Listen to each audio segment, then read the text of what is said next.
জাতীয় নির্বাচনের দিন বাগে গণভোটের সুপারিশ করেছে জাতীয় ঐকমত্য কমিশন।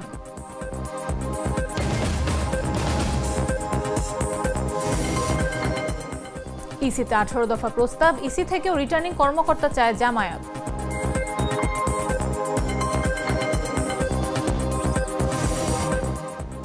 জুলাই সনদ বাস্তবায়নের সুপারিশ প্রধান উপদেষ্টার কাছে হস্তান্তর, নির্বাচনের আগে অবৈধ অস্ত্র উদ্ধার হবে আশা স্বরাষ্ট্র উপদেষ্টার। মন্থা প্রবল ঘূর্ণিঝড়ে পরিণত, হুঁশিয়ারি সংকেত অব্যাহত, সারা দেশে 5 দিন বৃষ্টির আভাস, কমবে তাপমাত্রা। এবং গাজায় আন্তর্জাতিক বাহিনীতে সেনা পাঠাতে পারে পাকিস্তান, শিগগিরই আসবে ঘোষণা।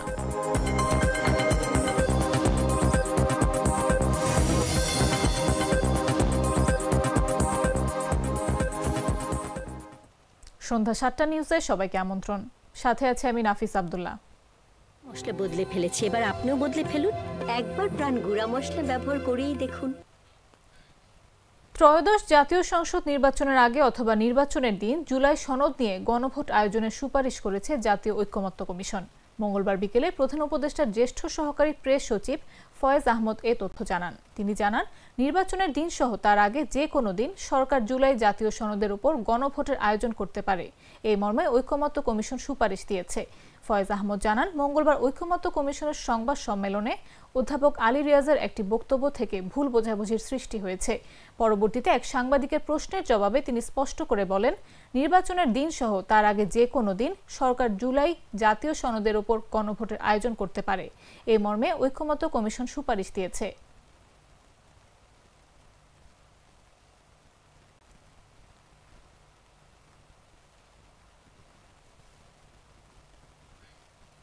রিটার্নিং ও সহকারী রিটার্নিং কর্মকর্তা নিয়োগে প্রশাসনের পাশাপাশি নির্বাচন কমিশনের নিজস্ব কর্মকর্তাদের মধ্য থেকেও যথাসম্ভব নিরপেক্ষ, সৎ, দক্ষ ও অভিজ্ঞ ব্যক্তিদের নিয়োগ দেওয়ার প্রস্তাব দিয়েছে জামায়াতে ইসলামী।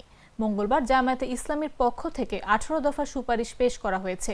প্রধান নির্বাচন কমিশনার এএমএম নাসির উদ্দিনের সঙ্গে বৈঠক শেষে একথা বলেন বাংলাদেশ জামায়াতে ইসলামীর সেক্রেটারি জেনারেল মিয়া গোলাম পরওয়ার।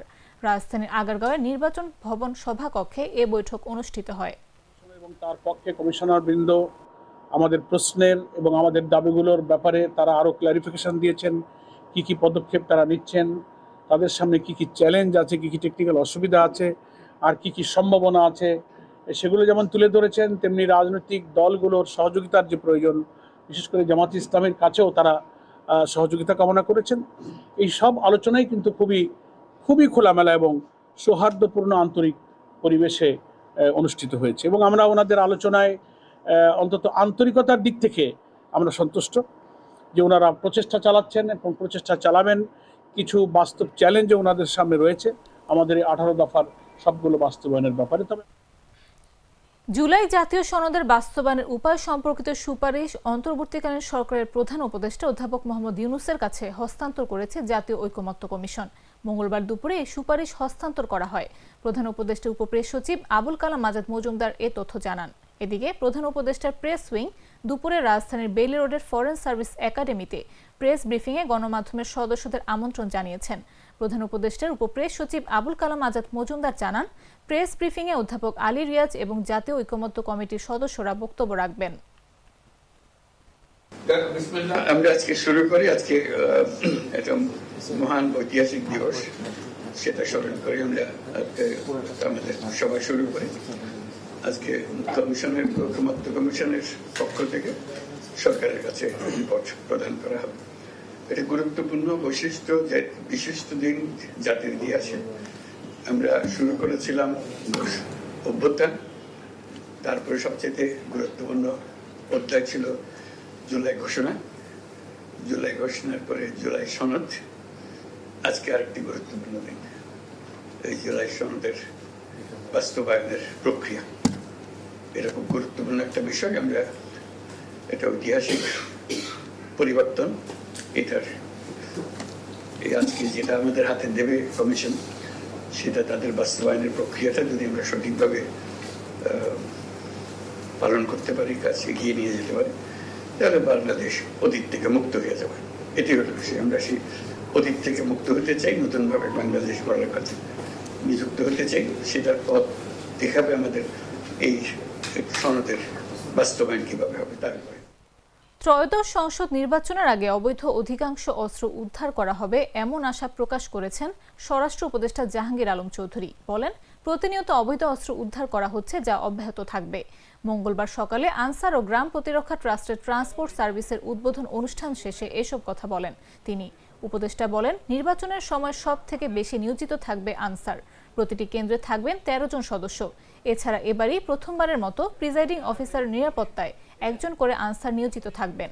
নির্বাচন সুষ্ঠু করতে আনসার ব্যাটালিয়ন গুরুত্বপূর্ণ ভূমিকা পালন করবে বলেও আশা করেন স্বরাষ্ট্র উপদেষ্টা। সময় তাদের কন্ট্রিবিউশনে কিন্তু সবচেয়ে বেশি। আপনারা জানেন এই বাহিনীতে টোটাল 13 জন সদস্য এবার নিয়োজিত থাকবে। এই 13 জনের ভিতরে 3 জনের কাছে থাকবে হাতিয়ার, আর 10 জন থাকবে যারা আনাম। এর ভিতরে 6 জন থাকবে পুরুষ, 4 জন থাকবে মহিলা। এবারে আমরা প্রথমবারের মতো প্রিজাইডিং অফিসারের সিকিউরিটির জন্য একজন আনসার সদস্য থাকবে হাতিয়ার সহ। আর এই বাহিনী কিন্তু আমরা 9 দিনের জন্য এই ইলেকশনের সময় নিয়োজিত থাকবে। এদের রোলই কিন্তু ইলেকশনের সময় সবচেয়ে ভাইটাল রোল প্লে করবে এরাই।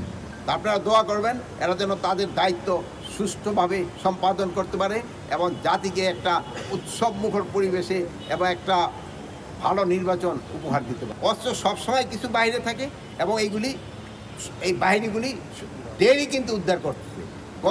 গত পরশু দেখছেন যে 8টা হাতিয়ার উদ্ধার হয়েছে। এরকম উদ্ধার হতেই থাকবে এবং ইলেকশন যতই ঘনে আসবে উদ্ধার আরও বাড়তে থাকবে এবং একসময় দেখবেন যে বাইরের কোনো হাতিয়ার নেই। প্রাণ কফি ক্যান্ডি, কররা কফি, কঠিন স্বাদে।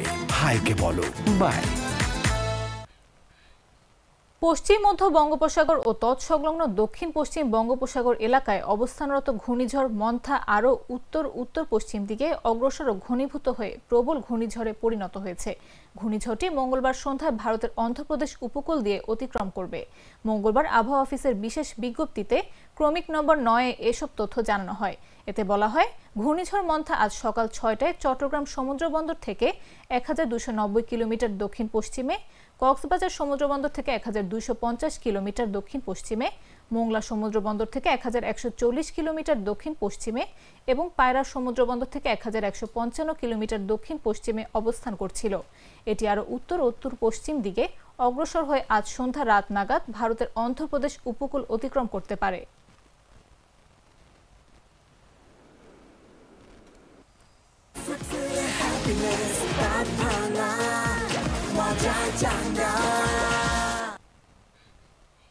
জানাবো আন্তর্জাতিক সংবাদ।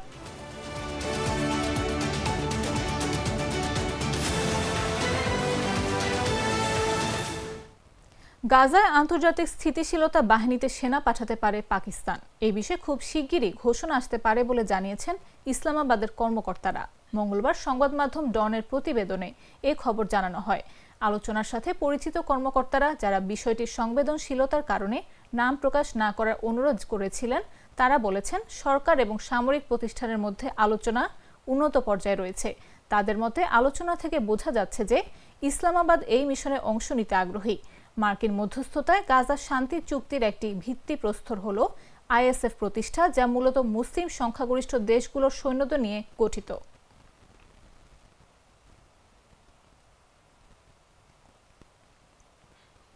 তুরস্কের পশ্চিমাঞ্চলীয় বালকেসির প্রদেশে সোমবার রাত 10:48 6.1 মাত্রা ভূমিকম্প অনুভূত হয়েছে। ভূমিকম্পের উৎপত্তিস্থল সিন্দিরগি শহরের কাছে ভূপৃষ্ঠ থেকে মাত্র 5.99 কিলোমিটার গভীরে।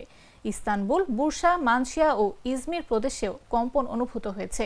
আফাদের তথ্য অনুযায়ী সিন্দিরগিতে কিছু বাড়িঘর ক্ষতিগ্রস্ত বা ধ্বংস হয়েছে, তবে এখন পর্যন্ত কোনো হতাহতের খবর পাওয়া যায়নি। আগস্ট মাসেও এই অঞ্চলে একই মাত্রা ভূমিকম্প হয়েছিল এবং এরপর থেকে ছোট কম্পনগুলো নিয়মিত অনুভূত হচ্ছে। তুরস্ক ভূগর্ভে টেকটনিক ফল্ট লাইনের ওপর অবস্থান করায় ভূমিকম্প এখানে বিরল নয়। 2023 সালে দক্ষিণ ও দক্ষিণ পূর্বাঞ্চলে 7.8 মাত্রার ভূমিকম্পে 53,000-এর বেশি মানুষ নিহত হন। এর প্রতিবেশী সিরিয়ার উত্তরাঞ্চলেও নিহত হয়েছিলেন কয়েক হাজার মানুষ।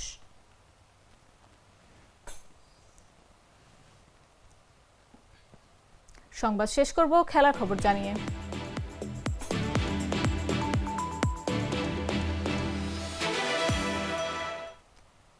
লিওনেল মেসি কি 2026 বিশ্বকাপ খেলবে এমন প্রশ্ন উকিয়ে দেয় সব লিও ভক্তদের মাঝেই। এবার এক সাক্ষাৎকারে মেসি নিজেই জানালেন 2026 বিশ্বকাপ খেলতে চান তিনি।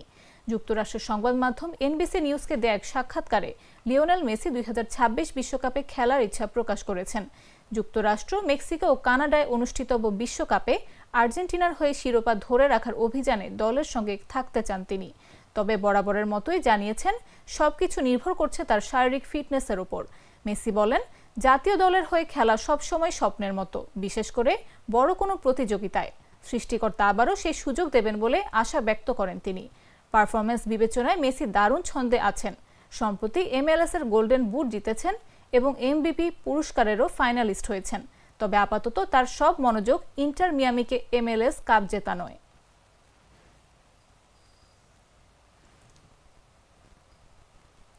সংবাদ শেষ করার আগে শিরোনামগুলো জানিয়ে দিচ্ছি আরো একবার।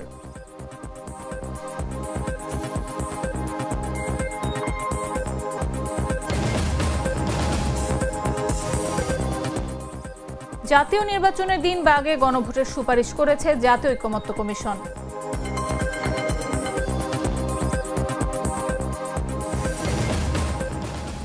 ইসিতে 18 দফা প্রস্তাব, ইসি থেকে রিটার্নিং কর্মকর্তা চায় জামায়াত।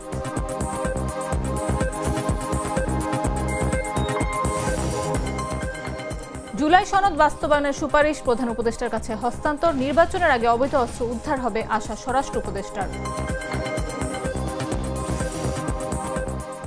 মন্থা প্রবল ঘূর্ণিঝড়ে পরিণত, হুঁশিয়ারি সংকেত অব্যাহত, সারা দেশে 5 দিন বৃষ্টির আভাস, কমবে তাপমাত্রা। এবং গাজায় আন্তর্জাতিক বাহিনীতে সেনা পাঠাতে পারে পাকিস্তান, শিগগিরই আসবে ঘোষণা।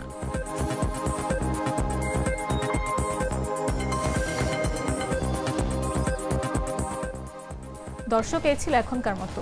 প্রতি মুহূর্তে সর্বশেষ খবর পেতে ভিজিট করুন jagonews24.com, ফলো করুন আমাদের ভেরিফাইড ফেসবুক পেজ এবং সাবস্ক্রাইব করুন জাগো নিউজের ইউটিউব চ্যানেল।